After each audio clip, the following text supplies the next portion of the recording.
Biografía de Albert Einstein. Biografía 40x60. Luego cosió la bolsa dentro de una almohada para poder tenerlas cerca durante el viaje de regreso a Estados Unidos.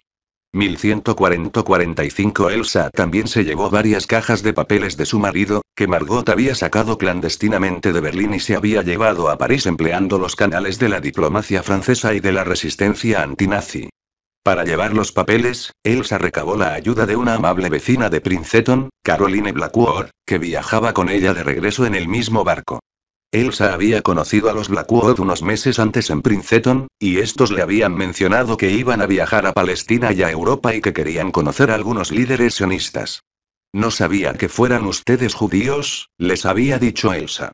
Einstein, su vida y su universo. www.librosmaravillosos.com. Walter Isaacson 572. Preparado por Patricio Barros. La señora Blackwood le explicó que en realidad eran presbiterianos, pero que existía un profundo vínculo entre la tradición judía y la cristiana.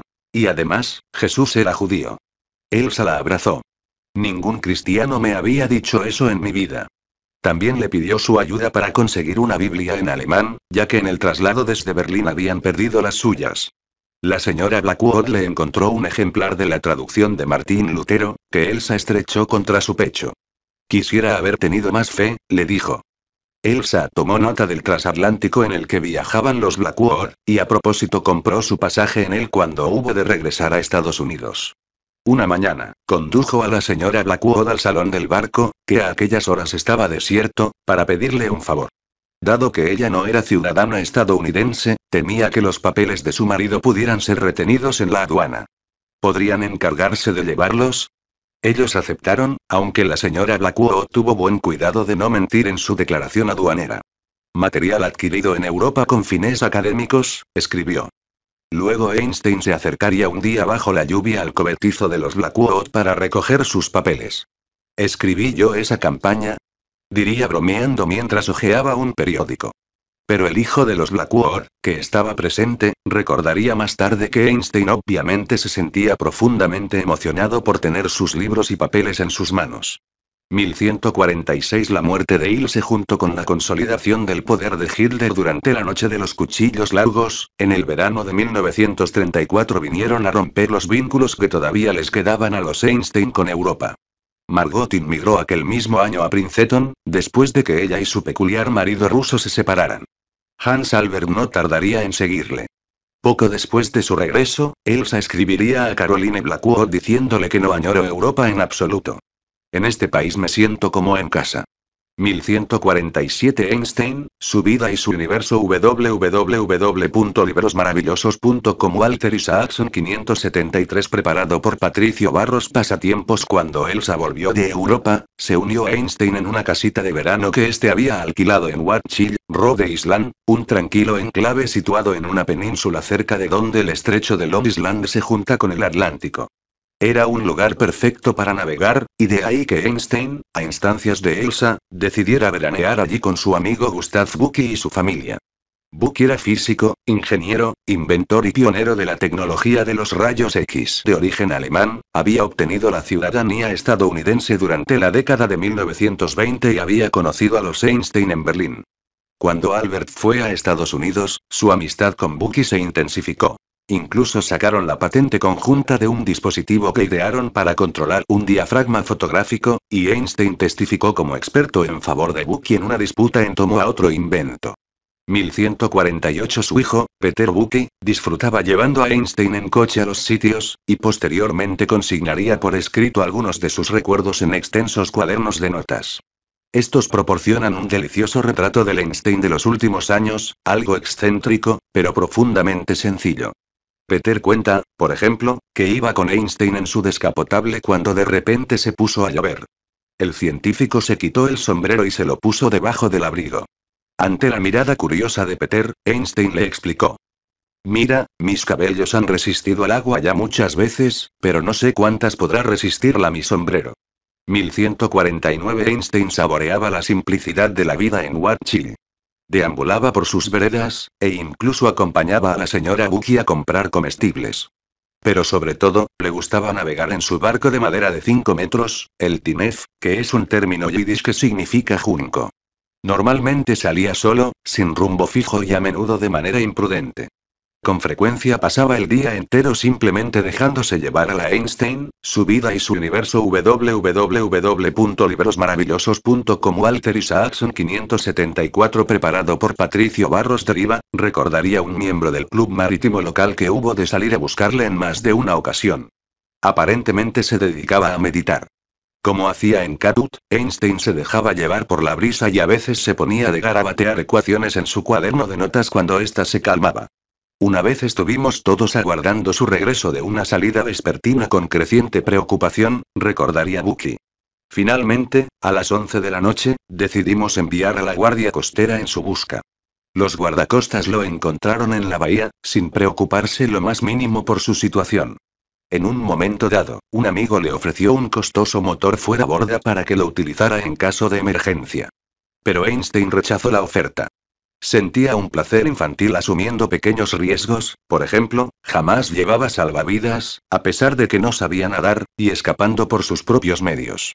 Para una persona normal, encontrarse con horas y horas de calma chicha representaría una terrible prueba, diría Bucky. Para Einstein, tal cosa simplemente le proporcionaba más tiempo para pensar. 1150 Las epopeyas de rescate marítimo continuaron el verano siguiente, cuando los Einstein empezaron a alquilar una casa en Old Lyme, Connecticut, también a orillas del estrecho de Long Island. Una de aquellas historias llegaría incluso al New York Times. La relativa marea y los bancos de arena atrapan a Einstein, rezaba el titular. Los jóvenes que lo salvaron fueron invitados a su casa a tomar zumo de frambuesa. 1151 A Elsa le gustaba la casa de Old Lyme, aunque tanto ella como su familia la encontraban demasiado imponente.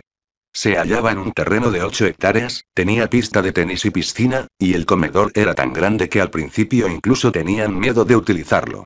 Todo es tan lujoso aquí que los primeros 10 días, te lo juro. Comíamos en la despensa, le escribiría Elsa a una amiga. El comedor era demasiado grandioso para nosotros. 1152 Einstein, su vida y su universo. www.librosmaravillosos.com Walter Isaacson 575 preparado por Patricio Barros. Cuando finalizaba el verano, los Einstein solían ir a visitar a la familia Bucky en su casa de Manhattan 1 o 2 veces al mes. Asimismo, Einstein también solía alojarse, especialmente cuando iba solo, en casa del viudo Leon Waters, el propietario de una empresa farmacéutica al que había conocido en Pasadena. En cierta ocasión sorprendió a este al presentarse sin llevar consigo camisa de dormir ni pijama. Cuando me retiro, duermo tal como me hizo la naturaleza, le dijo. Waters recordaría que, sin embargo, sí pidió un lápiz y un bloc para su mesilla de noche. Tanto por cortesía como por una cierta vanidad, a Einstein le resultaba difícil rechazar las peticiones de fotógrafos y artistas que querían que posara para ellos. Un fin de semana de abril de 1935, estando en casa de Waters, Einstein posó para 2 artistas en un mismo día. Su primera sesión fue con la esposa del rabino Stephen Wise, que no era conocida precisamente por sus dotes artísticas. ¿Y por qué lo hacía? Porque es una mujer muy agradable, fue su respuesta. Más tarde, aquel mismo día, Waters acompañó a Einstein en el transbordador hasta Greenwich Village para realizar una sesión con el escultor ruso Sergei Konenkov, que seguía el estilo del realismo soviético y que elaboró un distinguido busto de Einstein que actualmente se encuentra en el Instituto de Estudios Avanzados. Einstein había conocido a Konenkov a través de Margot, que también era escultora. Pronto todos ellos hicieron también amistad con su esposa, Margarita Konenkova, que era una espía soviética, algo que Einstein ignoraba. De hecho, tras la muerte de Elsa, incluso tendría una aventura romántica con ella, lo que acabaría creándole, como veremos, más complicaciones de las que había tenido nunca. 1153 Ahora que habían decidido permanecer en Estados Unidos, para Einstein tenía sentido solicitar la ciudadanía de ese país. En su visita a la Casa Blanca, el presidente Roosevelt le había sugerido que debía aceptar la oferta de algunos congresistas que proponían que se aprobara un proyecto de ley especial para resolver su caso.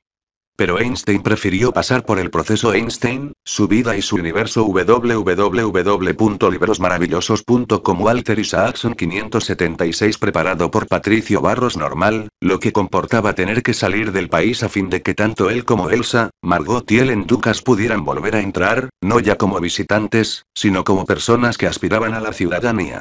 De modo que en mayo de 1935 zarparon en el Queen Mary rumbo a las Bermudas para pasar allí unos días a fin a cumplir aquel trámite. Cuando llegaron a la capital, Hamilton, se encontraron con que el gobernador había ido a recibirles. Este les recomendó los dos mejores hoteles de la isla, pero Einstein los encontró agobiantes y pretenciosos. Mientras paseaban por la ciudad vio una modesta casa de huéspedes, y fue allí donde terminaron alojándose. Einstein rehusó todas las invitaciones oficiales de la élite de las Bermudas, y en lugar de ello, trabó amistad con un cocinero alemán al que conoció en un restaurante y que le invitó a ir a navegar en su modesto barco. Estuvieron fuera durante 7 horas, y Elsa llegó a temer que unos agentes nazis pudieran haber secuestrado a su esposo. Pero lo encontró en casa del cocinero, a donde había ido a fin de disfrutar de una comida a base de platos alemanes. 1154 Aquel verano quedó en venta una casa situada un poco más abajo en la misma manzana donde los Einstein tenían alquilada la suya en Princeton. Aquella vivienda del número de 112 de Mercer Street, una modesta estructura de madera blanca que asomaba tras un pequeño jardín delantero y se hallaba situada en una calle flanqueada de árboles, una de las arterias más agradables de la población, estaba destinada a convertirse en un lugar de fama mundial, no por su magnificencia, sino por el hecho de adecuarse y simbolizar de una forma tan perfecta al hombre que viviría allí. Como el personaje público que albergaría al final de su vida, la casa era modesta, agradable, encantadora y sin pretensiones.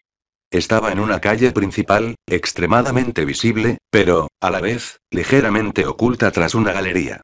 Su modesta sala de estar quedó un poco sobrecargada por los pesados muebles alemanes de Elsa, que de algún modo ésta había logrado recuperar Einstein, su vida y su universo. www.librosmaravillosos.com Walter Isaacson 577 Preparado por Patricio Barros después de ir de un lado a otro. Ellen Ducas se apropió de la pequeña biblioteca situada en el primer piso, que convirtió en su sala de trabajo, donde gestionaba la correspondencia de Einstein y se hacía cargo del único teléfono de la casa. El número, que no figuraba en la guía telefónica, era Princeton 1606. Elsa supervisó la construcción de un despacho para Einstein en la segunda planta. Quitaron parte de la pared trasera e instalaron un ventanal que daba al amplio y exuberante jardín trasero. A los lados pusieron librerías hasta la altura del techo. En el centro se instaló una gran mesa de madera, llena de papeles, pipas y lápices, de cara al ventanal, y había también una butaca en la que Einstein se sentaría durante horas garabateando en un blog colocado sobre las rodillas. Los habituales retratos de Faraday y Maxwell se colgaron en la pared. También se puso, obviamente, el de Newton, aunque se cayó al cabo de un tiempo. Se añadió asimismo un cuarto retrato a la colección, el de Mahatma Gandhi, el nuevo héroe de Einstein ahora que las pasiones de este eran mucho más políticas que científicas. Como una especie de pequeña broma, el único trofeo exhibido era un certificado enmarcado de la pertenencia de Einstein a la Sociedad Científica de Berna. Aparte de su corte de mujeres, con los años se incorporarían también varias mascotas al hogar de Einstein. Habría un loro llamado Vivo, que requeriría una injustificable cantidad de cuidados médicos. Un gato llamado Tigre, y un terrier blanco llamado Chico que había pertenecido a la familia Bucky. Chico planteaba algún que otro problema ocasional. El perro es muy inteligente, explicaría Einstein. Siente lástima de mí porque recibo tantas cartas. Por eso intenta morder al cartero. 1155 El profesor no conduce, solía decir Elsa. Resulta demasiado complicado para él. En cambio, a Einstein le gustaba andar o, más exactamente, caminar a paso cansino, recorriendo cada mañana Mercer Street hasta llegar a su despacho en el instituto. La gente solía volver la cabeza al verle pasar. Einstein, su vida y su universo. www.librosmaravillosos.com Walter Isaacson 578 Preparado por Patricio Barros. Pero la visión de Einstein caminando sumido en sus pensamientos no tardaría en convertirse en uno de los atractivos más conocidos de la población. En su camino de vuelta a casa a mediodía, siempre había 3 o 4 profesores o estudiantes que solían acompañarle. Normalmente Einstein caminaba despacio y en silencio, como ensimismado, mientras los demás se pavoneaban a su lado, agitando los brazos y tratando de convencerle de sus ideas. Cuando llegaban a la casa, los otros seguían su camino, pero a veces Einstein se quedaba en la puerta, pensativo. De vez en cuando, sin darse cuenta, incluso emprendía el camino de vuelta hacia el instituto. Ducas, que observaba siempre desde su ventana, salía fuera, le cogía del brazo y le llevaba dentro a comer sus macarrones.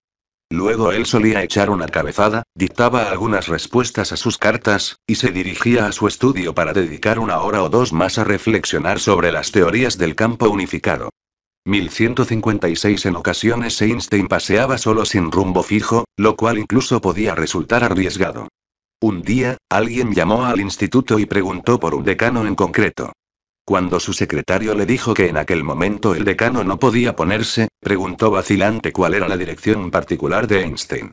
Esa información, le dijeron, no se podía facilitar. Entonces la voz de la persona que llamaba por teléfono se redujo a un susurro. Por favor, no se lo diga a nadie, dijo, pero yo soy el Dr. Einstein. Voy para casa, pero he olvidado dónde está.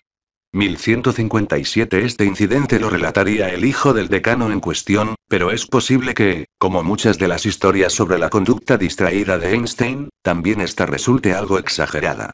La imagen del profesor distraído le cuadraba tan bien y encajaba de manera tan natural con su persona que al final se reforzaría a sí misma.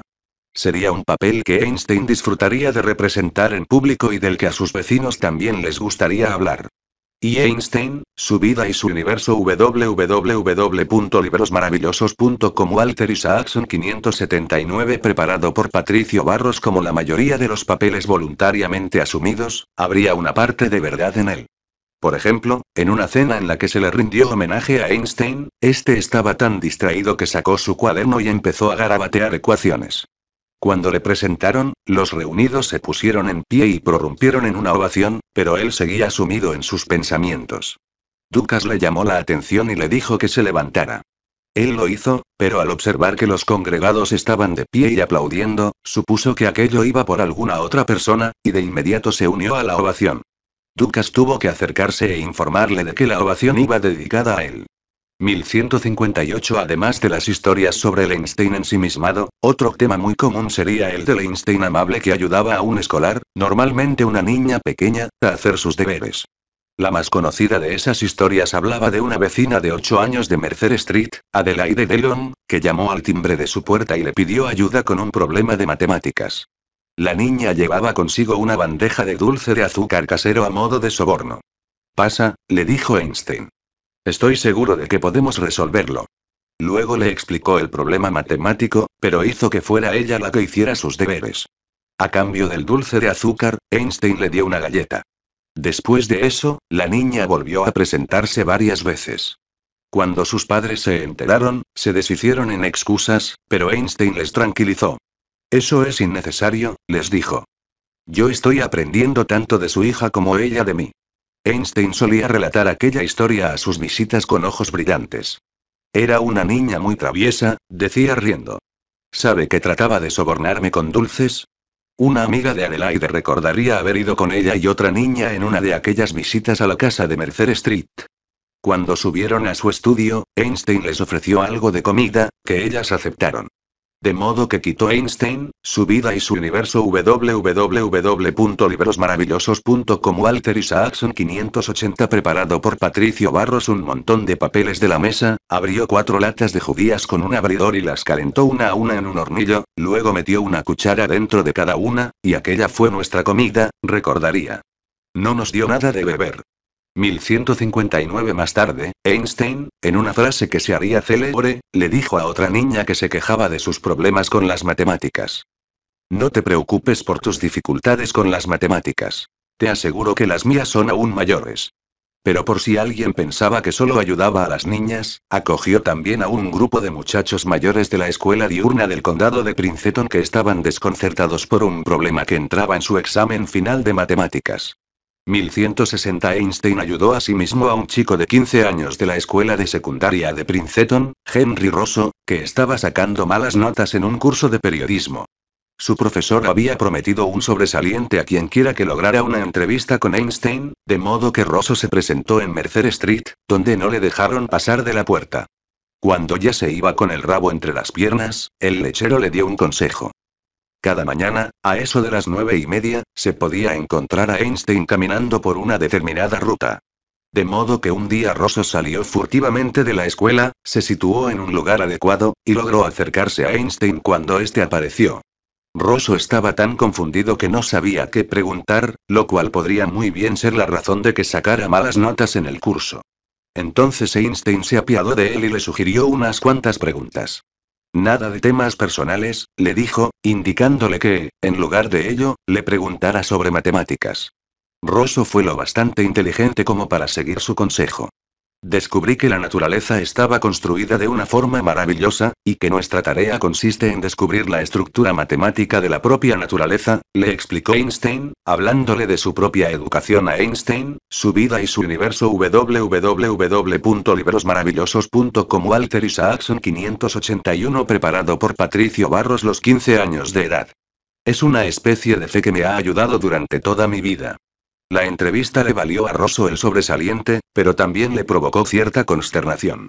Él le había prometido a Einstein que solo se publicaría en el diario de la escuela, pero, sin su permiso, apareció también recogida en el periódico de Trenton y, a continuación, en otros de todo el mundo, lo que de hecho venía a ser como otra lección más de periodismo. 1161 La muerte de Elsa. Poco después de su traslado al 112 de Mercer Street, Elsa sufrió una inflamación ocular. Las pruebas realizadas en Manhattan revelaron que aquello era síntoma de problemas de corazón y de riñón, y se le ordenó que guardara reposo en la cama. Einstein a veces iba a leerle un rato, pero por regla general se enfrascaba aún más intensamente en sus estudios.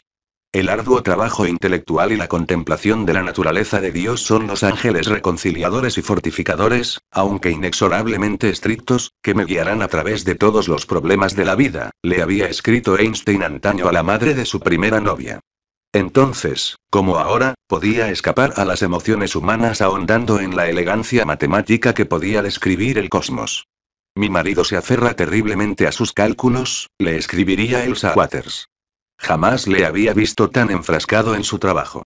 1162 Al escribir a su amiga Antonina Valentín, Elsa haría un retrato algo más cálido de su esposo. Está muy disgustado por mi enfermedad, le decía. Va de un lado a otro como un alma en pena. No creí que me quisiera tanto. Y eso me consuela. Elsa decidió que a los dos les sentaría bien salir friera aquel verano, como solían hacer, así que alquilaron una casita en la población de Saranac Lake, al pie de los montes Adirondack, en el estado de Nueva York. Estoy segura Einstein, su vida y su universo. www.librosmaravillosos.com Walter Isaacson 582 preparado por Patricio Barros de que allí me pondré mejor, dijo. Si mi Ilse apareciera en este momento en mi habitación, me recuperaría de golpe. 1163 Aquel resultó ser un agradable verano, pero en invierno Elsa estaba de nuevo postrada en cama y cada vez más débil. Moriría el 20 de diciembre de 1936. Einstein acusó su muerte mucho más de lo que él mismo habría esperado. Lo cierto es que incluso lloró, tal como había hecho en la muerte de su madre. Jamás le había visto derramar una lágrima, explicaría Peter Bucky, pero esta vez lo hizo, mientras decía, suspirando. ¿Cómo la voy a echar de menos? Exclamación de cierre. 1164 Su relación no había sido precisamente un modelo de romanticismo. Antes de su matrimonio, las cartas que le dirigía Einstein estaban llenas de dulces expresiones de cariño, pero estas fueron desapareciendo con los años. A veces Einstein podía mostrarse malhumorado y exigente, aparentemente insensible a las necesidades emocionales de ella, y en ocasiones incluso flirtear con otras mujeres. Sin embargo, bajo la superficie de muchos romances, que luego parecen convertirse en una mera relación amistosa de pareja, subyace algo muy profundo que no resulta visible a los observadores externos. Elsa y Albert Einstein se apreciaban, se comprendían, y lo que quizá era más importante, y por parte de ella fue también bastante inteligente a su modo, se divertían mutuamente. De modo que, aunque no fuera precisamente el más propicio para ser ensalzado por la poesía, el vínculo que les unía era sólido. Se había forjado a base de satisfacer cada uno los deseos y necesidades del otro, era genuino y funcionaba en ambas direcciones. De manera en absoluto sorprendente, Einstein buscó consuelo en su trabajo. Pese a admitir ante Hans Albert que le resultaba difícil concentrarse, su esfuerzo le proporcionaba los medios para escapar a lo dolorosamente personal. En la medida en que pueda trabajar, no debo quejarme ni lo haré, ya que el trabajo es lo único que da sustancia a la vida. 1165 Einstein, su vida y su universo. www.librosmaravillosos.com Walter Isaacson 583 preparado por Patricio Barros cuando volvió a su despacho estaba pálido de dolor, según señalaría su colaborador Vanessa Schottman, pero insistió en enfrascarse de nuevo en su trabajo cotidiano. Lo necesitaba más que nunca, declaró. Al principio sus intentos de concentrarse resultaban patéticos, recordaría Hoffman. Pero ya había conocido antes la aflicción, y había aprendido que el trabajo resultaba un precioso antídoto. 1166 juntos, trabajaron aquel mes en dos importantes artículos. Uno en el que se exploraba cómo la curvatura de la luz por el campo gravitatorio de las galaxias podía crear lentes cósmicas que tendrían el efecto de ampliar las estrellas distantes, y otro que trataba de la posible existencia de ondas gravitatorias.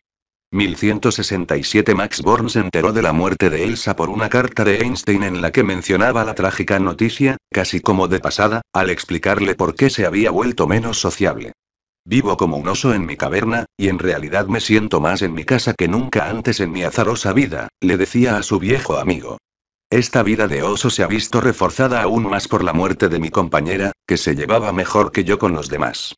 Posteriormente, Born manifestaría su sorpresa ante la manera incidental en la que Einstein le había dado la noticia de la muerte de su esposa. Pese a toda su amabilidad, su sociabilidad y su amor a la humanidad, comentaría Born, se hallaba totalmente distanciado de su entorno y de los seres humanos que había en él. 1168 Eso no era del todo cierto. Para ser un supuesto oso viviendo en una caverna, la verdad era que Einstein atraía a un grupo de gente allí donde iba. Ya fuera caminando a casa desde el instituto, paseando por los alrededores del 112 de Mercer Street, o compartiendo casitas de verano y fines de semana en Manhattan con los Waters o los Bucky, Einstein raramente estaba solo, salvo cuando se encerraba en su estudio. Puede que exhibiera un irónico desapego o que se sumiera en sus propias cavilaciones, pero solo era un auténtico solitario en su imaginación. Einstein, su vida y su universo www.librosmaravillosos.com Walter Isaacson 584 Preparado por Patricio Barros Tras la muerte de Elsa, Einstein seguiría viviendo con él en Ducas y con su hijastra Margot, y poco después también su propia hermana se trasladaría de vivir con ellos. Maja había estado viviendo en las inmediaciones de Florencia con su marido, Paul Winteler. Pero cuando Mussolini, en 1938, promulgó una serie de leyes que retiraban el estatus de residente a todos los judíos extranjeros, Maja decidió irse sola a Princeton. Einstein, que la quería mucho y se encontraba inmensamente bien con ella, tuvo una gran alegría. Einstein también alentó a su hijo, Hans Albert, que entonces tenía 33 años, a que fuera a Estados Unidos, al menos para hacerle una visita. Su relación había sido inestable, pero Einstein había llegado a admirar la calidad del trabajo de su hijo como ingeniero, especialmente en lo relativo al caudal de los ríos, una materia que él mismo había estudiado antaño. 1169 también había cambiado de opinión y había instado a Hans Albert a tener hijos, y ahora estaba contento de tener 2 nietos pequeños. En octubre de 1937, Hans Albert llegó a Estados Unidos para una estancia de 3 meses. Einstein fue a recibirle al muelle, donde posaron para los fotógrafos, y Hans Albert, bromeando, encendió una larga pipa holandesa que le había llevado a su padre. A mi padre le gustaría que me viniera aquí con mi familia, dijo. Ya saben que su esposa ha muerto hace poco y que ahora está solo. 1170 Durante su visita, el joven y atento Peter Bucky se ofreció a llevarle en coche por Estados Unidos para que pudiera visitar universidades y buscar un puesto como profesor de ingeniería. El viaje, que abarcó más de 15.000 kilómetros, les llevó a Salt Lake City, Los Ángeles, Iowa City, Knoxville, Vicksburg, Cleveland, Chicago, Detroit e Indianápolis. 1171 Más tarde, Einstein le explicaría a Mileva Marie lo mucho que había disfrutado estando con su hijo. Tiene una gran personalidad, le escribiría. Es una desgracia que tenga esa mujer, pero ¿qué se le va a hacer si él es feliz? 1172 Einstein había escrito a Frieda unos meses antes sugiriéndole que no acompañara a su marido en aquel viaje. 1173 Pero ahora, con su afecto por Einstein, su vida y su universo www.librosmaravillosos.com Walter Isaacson 585 Preparado por Patricio Barros Hans Albert plenamente restaurado, Einstein instó a ambos a que volvieran juntos el año siguiente, acompañados de sus 2 hijos, y se quedaran en Estados Unidos. Y así lo hicieron.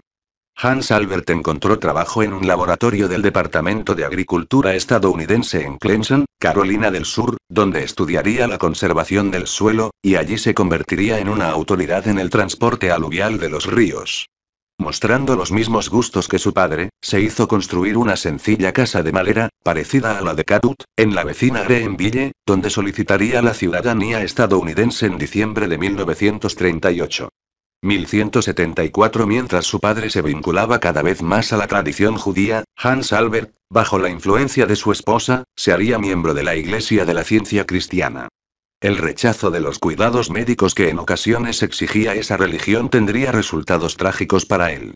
Unos meses después de su llegada, su hijo de 6 años, Klaus, contrajo la difteria y murió. Fue enterrado en un pequeño cementerio de reciente construcción en Greenville. ¿Os ha sobrevenido la más profunda aflicción que pueden experimentar unos amantes padres?, les escribiría Einstein en su nota de condolencia. La relación con su hijo se iría haciendo cada vez más estable e incluso, a veces, más cariñosa. Biografía generada por Biografías en Español.